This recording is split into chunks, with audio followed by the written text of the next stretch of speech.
invite bien sûr donc Marie-Claude.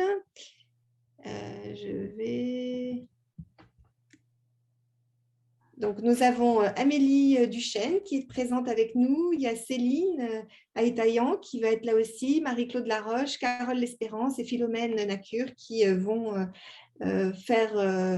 qui vont se prêter donc à cet exercice de table ronde pour témoigner de l'apport des patientes accompagnatrices. Et je vais animer cette table ronde avec Mado. Donc, je vais arrêter le partage. Un immense merci à vous. Donc, Mado n'est pas encore dans le cadre. Est-ce que c'est normal? Ah, voilà, super. Coucou Mado. Est-ce que tu peux mettre ton micro? Oui, ça irait mieux comme ça, oui. Voilà, super. Mado, est-ce que tu veux casser la glace Oui, certainement. On s'est fait une petite rencontre préparatoire et puis la question à laquelle chacune d'entre vous avait à répondre, c'était entre autres, parce qu'il y en a plusieurs, mais on partait avec c'est quoi les principaux apports de la patiente accompagnatrice selon vous, chacun dans votre coin, ce que vous avez vécu, etc. Alors, dans le fond, puis en même temps, vous pouvez nous donner votre nom, on le voit, mais si vous nous le dites, c'est bien. Alors, qui veut commencer? Est-ce que Céline, tu veux casser la glace? Oui, oui, avec plaisir. Bonjour, je suis Céline Aïtaillan. Je suis en traitement au CHUM. Donc, pour moi, l'élément clé de l'apport d'une patiente accompagnatrice, c'est vraiment son temps, tout en majuscule, le temps, qui est si précieux pour tout le monde. La patiente accompagnatrice se rend disponible, accessible, quand on veut, quand on peut. C'est quand même extraordinaire. La patiente accompagnatrice, la PA, ne revêt pas une casquette médicale, elle ne porte pas le chapeau médical. De toute façon, elle ne remplace pas les professionnels de la santé, ce n'est pas le but, mais elle joue un rôle primordial qui est un rôle complémentaire à l'équipe médicale. C'est une énorme plus-value dans tout parcours de traitement, dans une trajectoire de soins qui, en fin de compte, est un effort collectif. Alors, pour moi, c'est ce qui résume la réponse à cette large question. Eh bien, merci. Marie-Claude? Moi, je poursuivrais en disant que c'est le vécu de la personne, de la patiente accompagnatrice qui donne un grand poids dans les mots, dans la crédibilité. Le fait qu'elle ait vécu l'expérience qui s'est soldée en succès donne une grande crédibilité. Moi, j'ai eu la chance d'avoir la patiente Carmen, pourquoi la nommer, qui m'a accompagnée dès le début, depuis mon diagnostic. J'entendais tantôt que souvent la PA arrivait au niveau de la radio-oncologie.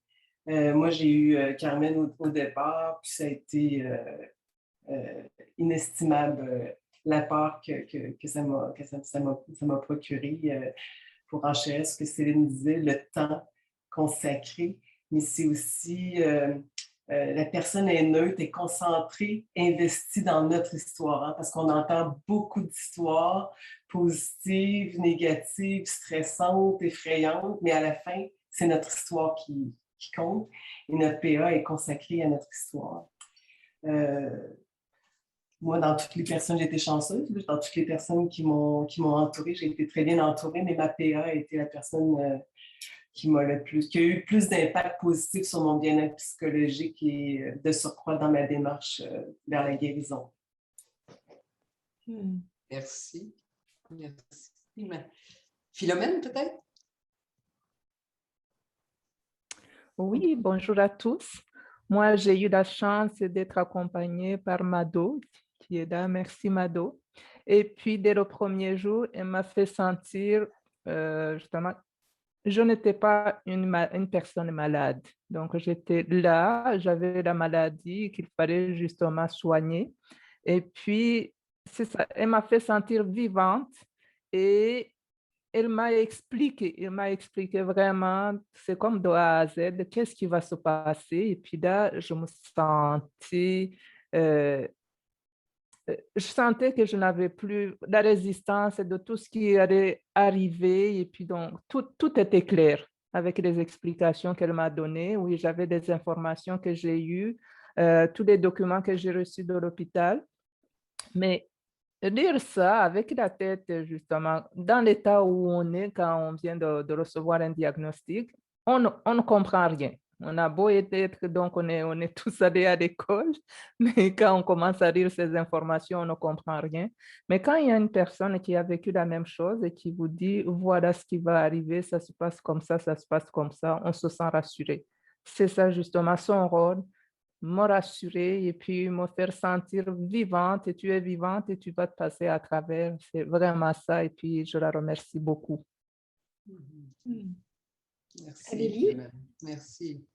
Oui, ben moi, c'est ça, c'est Amélie Duchesne, j'ai 37 ans. Puis, je suis une jeune maman, en fait, donc ma réalité peut être un peu différente parfois parce qu'on sait que souvent le cancer du sein touche les femmes plus dans la cinquantaine. Donc, c'est ça. Moi, ma PA, si on veut, c'est Alexandrine. Moi, elle est arrivée un peu plus tard dans mon diagnostic, en fait, lorsque le docteur Chiquette m'a appris la nouvelle du gène BRCA2 complètement absent, en fait.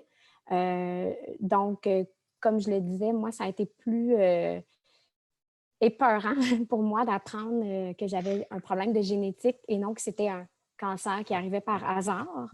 Donc, quand on m'a proposé l'aide d'une patiente accompagnatrice, ben, je me suis dit pourquoi pas, parce que j'avais de la misère à accepter le fait que, bon, j'avais peut-être transmis cette génétique-là à mes enfants, comment leur annoncer.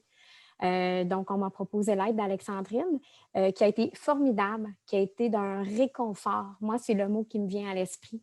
C'est le mot vraiment réconfort, de comprendre que c'est normal de me sentir comme ça, c'est normal d'avoir peur, mais que mes enfants auraient le droit à un service incomparable de suivi, puis aussi de validation pour être sûr que, bon, si oui, ils sont touchés par ça, bien, qu'on va pouvoir aller en amont plutôt qu'en prévention, finalement. Donc, ça m'a beaucoup aidé. Ça m'a beaucoup aidé de savoir que oui, peut-être qu'il y avait une possibilité que mes enfants aient ce gène-là, mais ça a été réconfortant de savoir que oui, c'est vrai, finalement, ils vont avoir des suivis plus que les personnes normales. Donc, c'est ça. Moi, pour moi, ça a été un aide assez incroyable dans mon deuil parce que c'est un deuil, hein, c'est un autre deuil à faire. Donc, pour moi, ça a été vraiment d'un aide incomparable. J'aurais aimé l'avoir avant. Donc, moi, je suis traitée à Saint-Sacrement à Québec. Puis, je pense que ce n'est pas encore déployé pour tous les patientes. C'est plus pour les patientes en génétique, finalement. Donc, c'est ça. Fait que moi, j'aurais aimé vraiment beaucoup avoir de l'aide un petit peu avant, mais c'est ça. Le mot qui me revient, c'est vraiment le réconfort de savoir que quelqu'un a vécu la même situation que moi, finalement, là, de ne pas me sentir seule. Parce que nos proches, ils veulent bien être gentils et nous aider, mais malheureusement, tant que tu n'as pas vécu le cancer, tu ne peux pas vraiment comprendre. Voilà. Merci beaucoup. Carole, peut-être?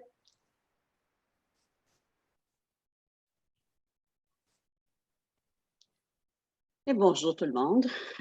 Mon expérience était peut-être un petit peu différente, mais semblable aussi à tout le monde. Bon, moi, mon cheminement a commencé à un autre hôpital, à Le Gardeur. Et puis ensuite, en novembre 2019, et je suis arrivée à HMR avec le docteur Fortin en 2020.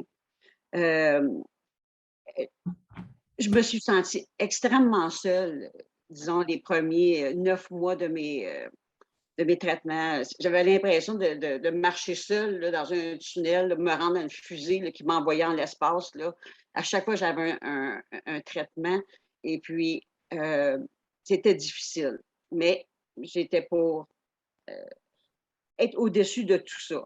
Quand je suis arrivée à HMR, on m'a parlé du docteur Fortin aussi, de son programme et puis même croyais que j'en avais pas de besoin. Alors qu'est arrivée ma patiente accompagnatrice, Ginette, mon ange gardien, comme on dit. Puis elle avait eu un cancer. Elle était bénévole. Elle était là pour m'écouter, me supporter, répondre à certaines questions. C'est sûr qu'on n'avait pas eu le même processus ensemble de cancer, mais on avait ce petit fil transparent-là que toutes les femmes partagent là, quand on a un cancer du sein. Et puis, qu'est-ce que j'ai retenu le plus, c'est que tout ce temps-là, j'étais comme un huître fermée, puis elle a réussi à ouvrir cette huître-là pour trouver une perle à l'intérieur. Parce que je retenais beaucoup. Et puis, à chaque fois qu'on parlait de quelque chose, puis encore récemment, elle me disait, mais c'est normal, Carole, c'est normal, tu es normal. Puis on pense qu'on ne l'est pas parce qu'on n'a aucun vraiment champ de référence, à part que écouter les histoires que tout le monde nous apporte, qui ne sont jamais absolument pareilles à notre cas parce qu'on est tous différents. Alors, pour moi, Ginette, c'était mon ange gardien. Puis je le lis encore aujourd'hui, là. Mais c'était la seule personne qui est encore la seule personne qui me comprend. Pour moi, c'est qu'est-ce que de plus important, c'est une patiente accompagnatrice. Puis ça a été tellement important que tu as voulu continuer. Oui, ben oui, parce que moi, je suis arrivée avec Dr. Fortin, j'ai dit, j'en ai pas besoin, moi. Moi, j'en ai pas besoin. J'ai réussi à faire ça toute seule à date, et puis je vais faire ça avec vous seulement pour en finir avec ma radiothérapie et devenir patiente accompagnatrice. Well, je me suis joué un petit tour là, à moi-même, et puis maintenant, je suis patiente accompagnatrice, et ça me fait aussi sentir que, même si je savais que Ginette avait raison, ça me fait sentir, ou ça me prouve que je l'étais vraiment normale. Parce qu'à chaque fois que je parle à des gens, à des patientes, c'est exactement tout ce que c'est que j'ai passé au travers. Le questionnement. Ah, oh, c'est quoi les machines? Qu'est-ce qui va m'arriver? Est-ce que je vais perdre mes cheveux? Comment je vais faire pour ne pas perdre mes cheveux? Qu'est-ce qui va m'arriver? Ma famille. J'ai eu des gens qui étaient deux personnes de, excusez mon français, nationalités différentes. Et puis, c'est encore plus difficile pour elles, le langage, la façon de voir les choses, la famille. Et puis, j'ai encore plus de sympathie pour elles. Et puis, même, j'en ai deux qui se sont entraidés parce qu'ils venaient de la même culture. Mais je me sentais, à chaque fois, je me sens de plus en plus normale quand je leur parle. Alors, il y a beaucoup de bienfaits pour moi que d'être patiente accompagnatrice. Et moi, pour moi, c'était de rendre au suivant. Ça, c'était le plus important. Si c'était pour être quelque chose dans ma vie, c'était pour être ma mission. Puisque j'avais eu un cancer, c'était de passer au suivant. Qu'est-ce qu'on avait fait pour moi? Et encore aujourd'hui, évidemment. On a une très belle question dans le chat, là, je sais pas, il y a de l'écho, pardon, en disant, mais comment on vous a proposé la possibilité de rencontrer une patiente accompagnatrice? On a vu en Mauricie, Centre du Québec, il y avait un certain nombre de femmes qui disaient, on a déjà du soutien familial, on n'a pas forcément, ou des amis, on n'a pas forcément besoin d'une patiente accompagnatrice en plus. Est-ce que vous voudriez un peu partager avec nous votre expérience, comment ça vous a été présenté, comment vous avez réagi? Et finalement, pourquoi vous avez accepté? Oui. Qui veut s'y lancer? Amélie? Oui, c'est ça, je peux y aller. Oui, c'est ça. Moi, dans le fond, c'est quand j'ai appris, quand j'ai eu mon appel de génétique par Dr. Chiquette, qui d'ailleurs, soit dit en passant, m'a bien expliqué les choses clairement. C'était pas compliqué. C'était vraiment super facile à comprendre, malgré que c'était une grosse nouvelle, parce que des fois, comme disait Philomène, on ne comprend plus rien parce qu'on est tellement sous le choc, finalement. Mais c'est ça. Fait que c'est Dr. Chiquette qui m'a proposé, est-ce que tu aimerais peut-être parler à quelqu'un qui a vécu une histoire semblable à la tienne, à peu près dans tes âges et tout. Donc, moi, je dis, pourquoi pas? Tu sais, moi aussi, comme disait Carole, je suis faite forte, puis j'ai tout le temps été super positive dans tout mon combat parce que pour moi, je me disais, le cancer, il contrôle mon corps, mais il ne contrôle pas ce qui se passe ici. Puis moi, je suis forte, puis je suis capable. Mais là, ce petit choc-là, ce gros choc-là, qui était pire que le cancer pour moi, je me dis, je vais peut-être prendre un peu d'aide finalement. Puis je ne le regrette pas. C'est ça, je ne le regrette pas. J'aurais aimé ça, peut-être pouvoir continuer à développer ma relation avec Alexandrine. Puis je pense que même de mon côté, j'ai pu lui apporter certaines choses par ma vision des choses, là. Donc, je pense que mutuellement, on s'est apporté un bien-être ensemble, là. Oui, je ne vois pas de négatif. Moi, je n'ai pas été comme réfractaire à, là. Est-ce qu'une autre d'entre vous voudrait témoigner? Oui, Oui, merci Céline. Céline. Oui, donc pour moi, pour répondre à la question, ça allait vraiment de soi parce que dès le tout début, même à travers mon médecin de famille qui n'est pas au CHUM, qui a pris un peu plus d'une heure pour me rencontrer et m'annoncer que j'avais le cancer 5 jours avant que je rencontre pour la première fois mon chirurgien oncologue, Dr. Younan. Lui m'a parlé du programme Parole Onco. Et par la suite, absolument et sans exception, tous les professionnels de la santé que j'ai rencontrés, chirurgiens oncologues, toutes mes infirmières pivots à toutes les étapes de la trajectoire de soins, les technologues, les pharmaciens en oncologie m'ont parlé du programme Parole Onco. Alors, ça allait complètement de soi, ça allait de soi, c'était normal, c'était même, je l'ai vu comme une recours. Alors, moi, j'ai contacté très tôt, bien avant de commencer mes traitements Parole Onco, puis bon, par Monica, j'ai été mise en lien avec Liette Lorrain. Et depuis, Liette et moi, on se parle au moins une fois par mois. Alors, rien à dire, c'était super.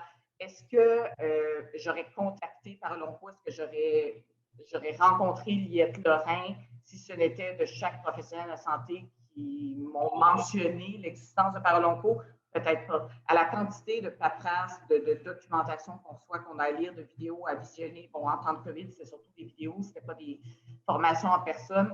Je ne sais pas si je l'aurais fait. Ça aurait peut-être été un papier parmi d'autres, une brochure parmi d'autres. Alors, voilà pour mon cas. C'est un très beau témoignage du rôle de l'équipe clinique pour vraiment inciter et montrer la complémentarité de l'intervention par rapport à ce qui vous apporte par ailleurs et qui est absolument essentiel. Philomène? Oui, moi, je ne sais pas comment ça s'est fait, je ne me rappelle pas de ce qui s'est passé, mais je sais que j'ai signé beaucoup de papiers et puis on m'a donné beaucoup d'informations aussi quand je me suis rendue à l'hôpital, mais je ne me rappelle pas vraiment d'avoir eu une conversation dans laquelle on me proposait justement de l'aide. Mais c'est arrivé justement, j'ai eu le téléphone d'Omado et m'a dit, c'est moi votre personne accompagnatrice, mais je ne sais pas comment c'est arrivé. Mais d'où justement l'importance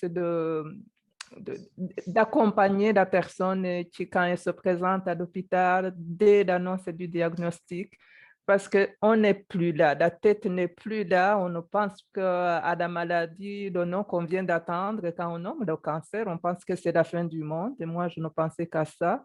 Et puis, tout à coup, justement, il y a eu peut-être le papier que j'ai signé ou bien, oui, que j'ai lancé sans m'en rendre compte et qui est venu me sauver. Donc, c'est vraiment des moments importants comme ça. La personne accompagnatrice, elle doit être, je ne sais pas, nommée tout le temps ou bien on met des pancartes dans tout l'hôpital pour dire il y a des personnes accompagnatrices parce que des fois, on passe sans rien voir, sans regarder. Même si on regarde, on ne voit rien. On nous parle, mais on n'entend rien. Donc, c'est vraiment, il faut être proche des personnes quand elles reçoivent le diagnostic. Super. Est-ce que tu veux continuer, Mado?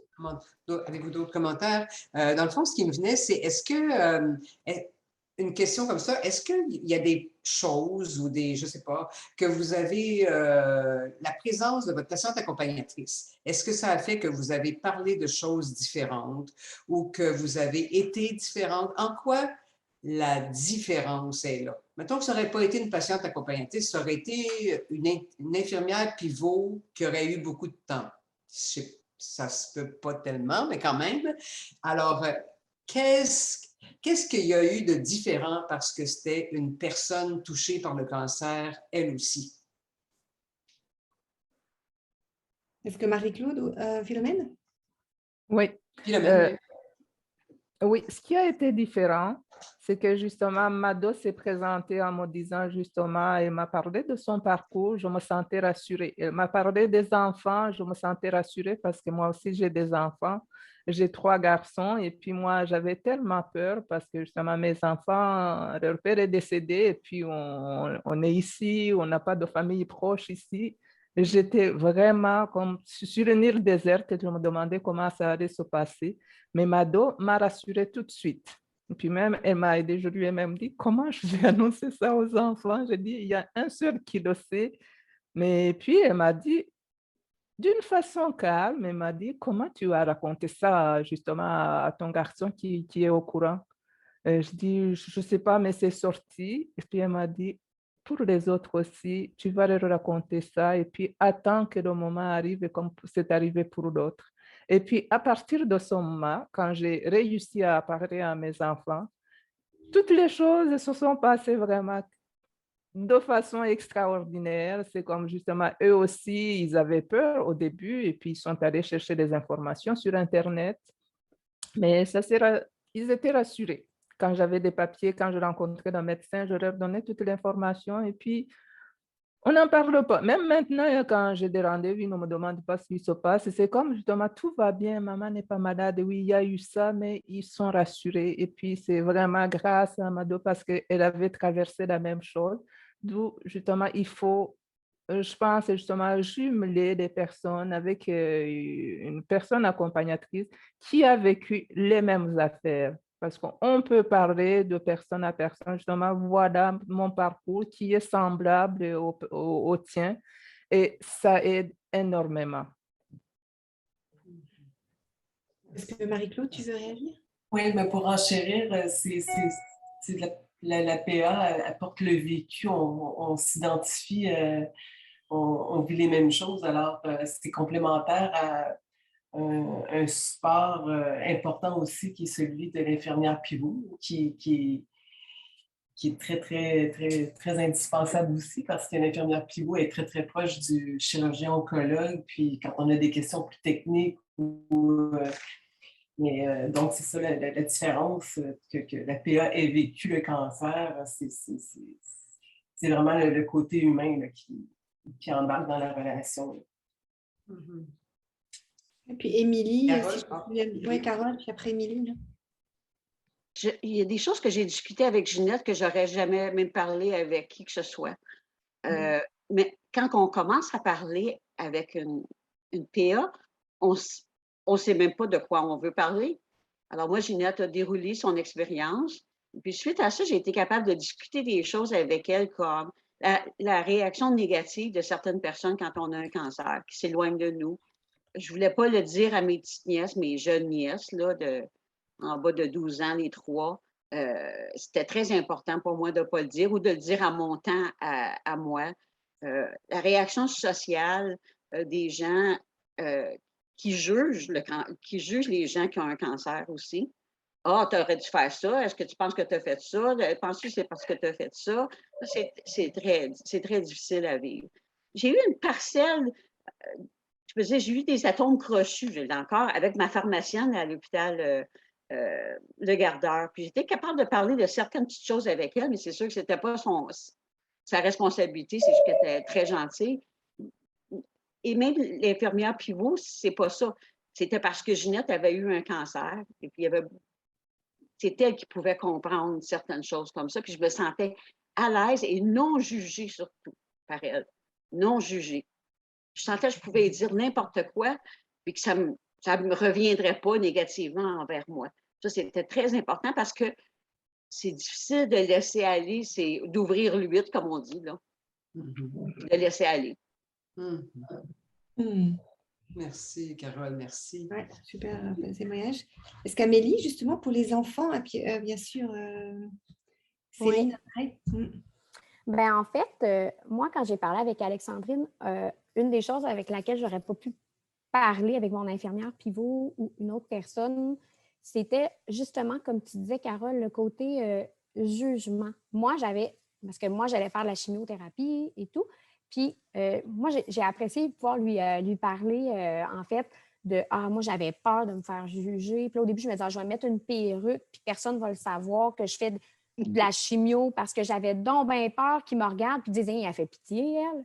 Ça n'a pas de bon sens. Elle a 35 ans, regarde, elle a des enfants, puis elle fait de la chimio. Tu sais, qu'est-ce qu'elle a? Elle a quoi comme cancer? Puis, tu sais, ça me stressait avant de perdre mes cheveux. Puis ça m'a rassurée parce qu'elle m'a dit, moi aussi, je me sentais de même. Mais elle dit, à un moment donné, quand tu perds tes cheveux, c'est pas grave. Tu te rends compte, soit que justement, tu vas porter ta truc, puis ou soit que tu vas faire le cas inverse comme moi. Moi, je me suis promenée le coco à l'air, là, puis j'ai eu aucun jugement. Au contraire, c'est une perception qu'on a, mais je n'ai pas ressenti, moi, de mon côté, des inconnus de jugement. Par contre, de mes proches qui travaillent dans le domaine de la santé, j'ai entendu des « Ah, c'est le cancer du sang, il n'y a rien là, ça se guérit bien. » je me l'ai fait dire souvent. Puis ça, c'est une frustration parce que ça reste un cancer, puis ça reste qu'il y en a qui décèdent, puis il y en a qui ne décéderont pas, mais on ne sait pas dans quelle équipe on va être, puis tu n'as pas besoin d'entendre ça. Donc, ta PA peut le comprendre parce qu'elle se le fait dire aussi, puis elle peut comprendre tes frustrations, tu sais. Puis tu peux lui dire tout. En fait, tu peux... tes frustrations, mais tes bons coups aussi, de dire hey, je suis fière, là, tel traitement, ça a bien été. Puis tu n'as pas l'impression d'avoir à justifier avec elle, en fait. Ça, je trouve que tu peux juste sortir ce que tu as à sortir, puis tu vas être comprise. Puis des fois, elle n'a pas besoin de rien dire, hein? Juste comme t'écouter, te laisser te vider le cœur finalement, parce que le conjoint, des fois, tu te vides le cœur, mais là, à un moment donné, lui aussi, ça le touche personnellement. Là. Il y a des émotions qui viennent avec ça. Les enfants, ben, tu veux leur en montrer le moins possible parce que moi, il y avait comme 5 ans puis 10 ans. Là. Fait que tu veux comme leur en dire le moins possible. Tu veux dire non, non, regarde, j'ai été opérée, tout est beau, c'est fini, c'est réglé. Mais c'est pas la réalité. Tes parents, la même chose. Moi, ma mère, j'en disais comme le moins possible, le moins épeurant possible parce que déjà là, elle se sentait coupable que j'ai le cancer parce que c'était génétique puis on ne savait pas trop si ça venait d'elle ou de mon père ou de où ça venait. Fait que tu te sens un peu, tu ne veux pas trop faire peur aux gens. Donc, cette personne-là, tu le sais que tu peux tout lui dire. Puis, tu n'auras pas de jugement, tu ne lui feras pas peur. Puis, elle va pouvoir te rassurer en même temps.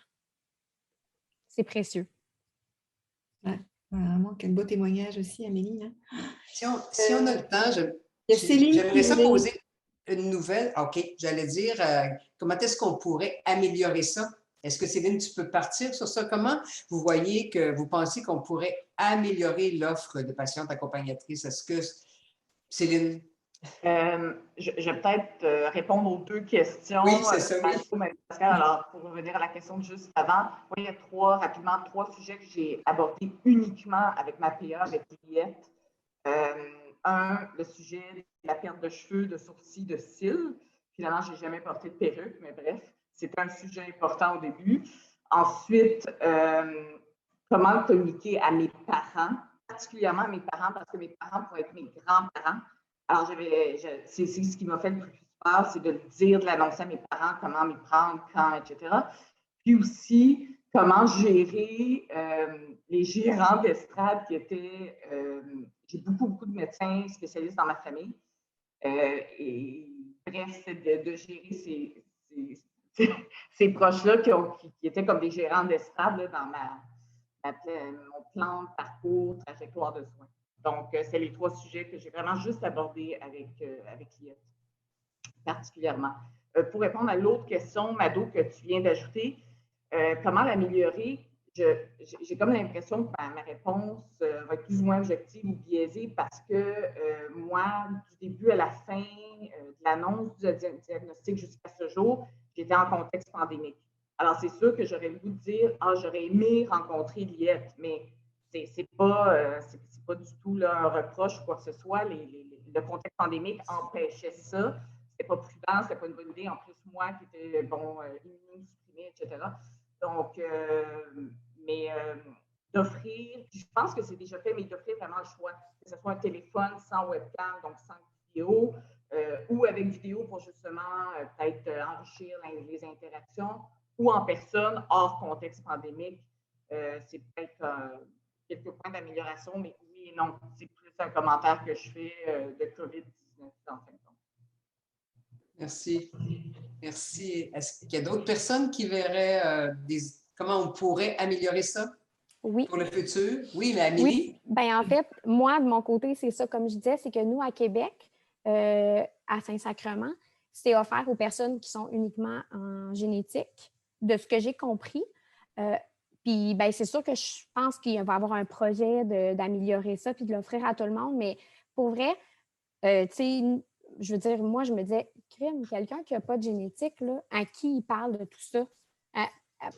Où est-ce qu'il va chercher de l'information sur comment il se sent? C'est-tu normal? Fait que, tu sais, puis quelqu'un qui a vécu sensiblement la même chose, c'est précieux. C'est vraiment précieux. Puis, c'est ça. Moi, je me dis, crime, j'aimerais ça, tu sais, à la limite, je vais collaborer, je vais aider du mieux que je peux avec le CHU de Québec pour qu'on puisse arriver à ce que ce soit offert. Pas obligatoire, mais que ce soit offert à toutes les femmes qui ont un diagnostic de cancer du sein, d'avoir de l'aide, de pouvoir, ne serait-ce qu'une conversation, si c'est ce qu'elle a besoin. Mais je pense que c'est primordial parce que le côté psychologique dans la bataille du cancer du sein, c'est ce qui fait la grosse différence. Comment la personne se sent ici. Il y en a qui n'ont pas beaucoup de famille, il y en a qui ont de la famille, mais qui serait peut-être mieux de ne pas en avoir. Puis, tu sais, je pense que c'est primordial de pouvoir aider ces gens-là parce que quand tu peux parler avec quelqu'un qui va te comprendre, qui va te réconforter, qui va te rassurer, ça te rend un petit peu plus fort. Puis je pense que plus tu es positif, plus tu es fort, plus tu as de chances de gagner cette bataille-là. Je pense que il ne faut pas négliger le côté psychologique parce qu'un psychologue, oui, c'est bien. Il y a des services d'aide psychologique de travailleurs sociaux, mais la plupart des gens ne l'ont pas vécu. Donc, ils vont aborder le côté clinique dans les livres. Qu'est-ce qu'on voit dans les livres? Mais dans les livres, puis la réalité de ce que Amélie vit au quotidien ou Carole ou Céline, c'est différent de ce qu'il y a dans le techniquement. Donc, je pense que, tu sais, en tout cas, à Québec, ce serait vraiment primordial. J'aurais le goût de te poser une sous-question ou de te faire un scénario, OK? À ce moment-là, c'est vite, OK? Alors, si tu avais eu ça au début de ton parcours de soins, tu n'aurais pas su que tu étais porteuse du gène BRCA1. Est-ce que tu aurais voulu changer, avoir une deuxième patiente accompagnatrice ou tu aurais voulu continuer avec la même? Je sais que c'est toutes des hypothèses, mais... Non, je serais continuer avec la même. Parce qu'on a jumelé quelqu'un qui me ressemblait un peu en quelque sorte, qui avait le même parcours de soins, tu sais, qui avait connu de la chimio, de la mastectomie bilatérale, parce que c'est pas tout le monde qui a ça.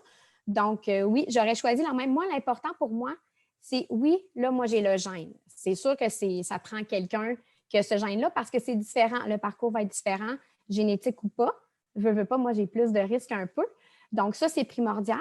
Mais je pense que ce qui est primordial, c'est de jumeler les gens pour qui le parcours se ressemble. D'accord. À mon avis. Merci beaucoup. Je pense qu'on n'a plus de temps, mais je vous remercie beaucoup. Il y a Jocelyne qui voulait quand même intervenir. Je ne sais pas si tu veux dire un mot. Oui, Amélie, ton message a été entendu. Il y a effectivement un comité là, qui va être formé sous peu. On en a parlé avec Dr Poirier, qui est la directrice du Centre des maladies du sein, pour que qu'il y ait un comité pour structurer les patientes accompagnatrices plus générales en oncologie mammaire. Fait qu'on on va s'en reparler, Amélie. Oui, j'espère. Je veux m'impliquer. Ça me fait vraiment plaisir. Puis si je vais apporter tout ce que je peux apporter, là, ça va me faire plaisir pour aider les femmes comme moi. Effectivement, même dans le CHU, ça veut s'étendre à d'autres services aussi. Mais on va commencer en oncologie mammaire très prochainement. Super. Bonne nouvelle. Marie-Pascale, Mado, j'aimerais inviter les gens à lire les merveilleux commentaires qu'on retrouve dans le fil de discussion. Là. Ouais, vous nous avez beaucoup touchés là. En tout cas, moi, j'ai eu la larme à l'œil assez souvent là. Merci infiniment vraiment pour votre générosité, votre grande transparence aussi sur ce que vous avez vécu et la manière dont vraiment cet apport complémentaire vous a permis de pouvoir vivre ça de façon beaucoup plus sereine, avec beaucoup de réconfort. J'ai beaucoup aimé tous les mots que vous avez employés.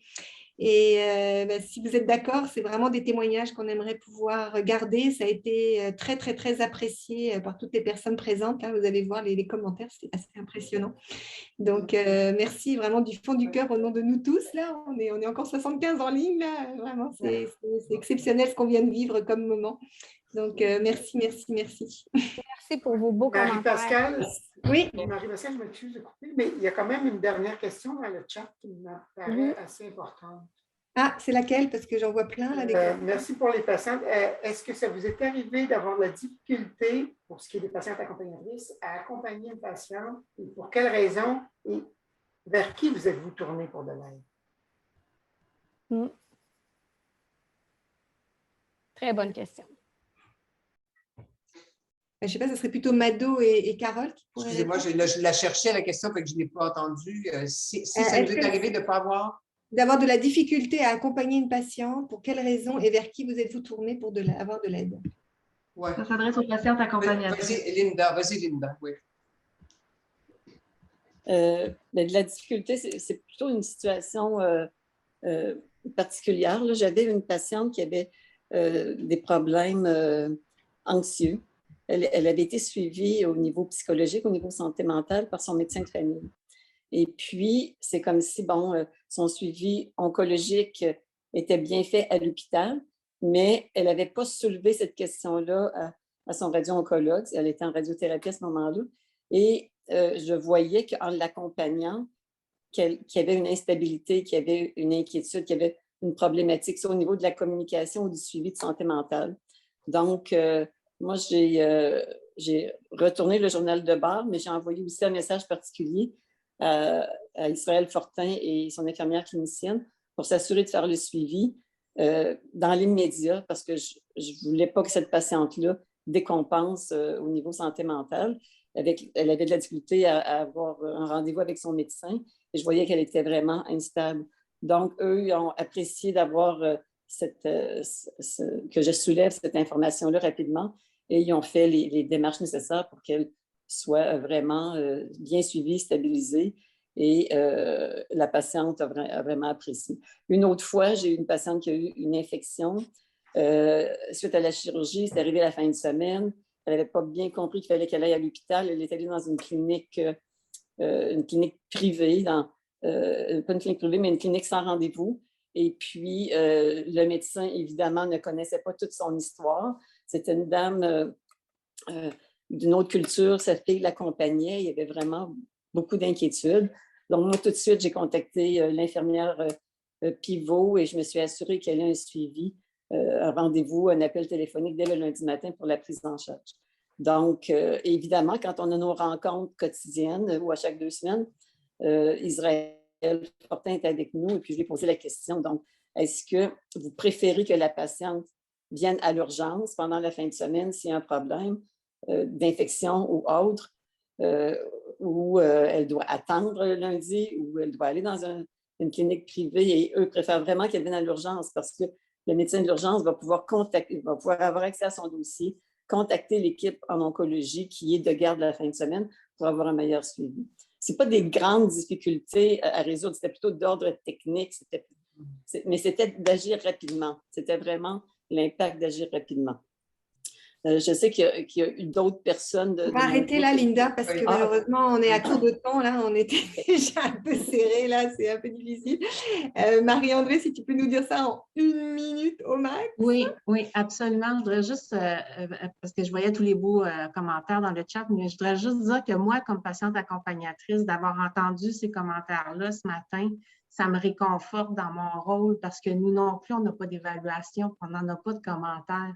Donc, on ne sait pas si on fait bien les choses. On pense qu'on fait bien les choses, mais on n'est pas certain. Puis de l'entendre là, ça fait comme, OK, on continue. On a raison, puis on continue. Donc, je voulais juste vous remercier pour vos témoignages. Puis, merci beaucoup. Puis avant de conclure complètement, moi, il me vient une chose que je dégage de ça, c'est que c'est la formation continue. Parce que des patientes accompagnatrices. Okay? Parce que dans le fond, on ne peut pas prévoir toutes les circonstances. Et quand je me souviens qu'une fois, Israël nous avait, moi en tout cas, comme à tout le monde aussi, mais légitimé qu'une patiente puisse demander un deuxième avis. Moi, là, c'était comme, il me semble que si je disais ça à une patiente, là, je me serais sentie comme un petit peu outsider. Tu sais? Israël, il dit, non, ça se fait demander un deuxième avis.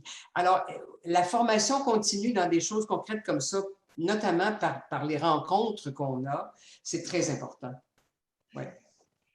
Merci encore, vraiment du fond du cœur de cette table ronde exceptionnelle qu'on vient de vivre là, et puis d'avoir pu échanger de façon aussi transparente et aussi émotive, tout en étant vraiment très constructive. Donc vraiment un immense merci.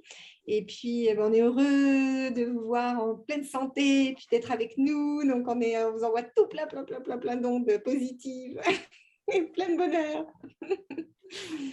Voilà.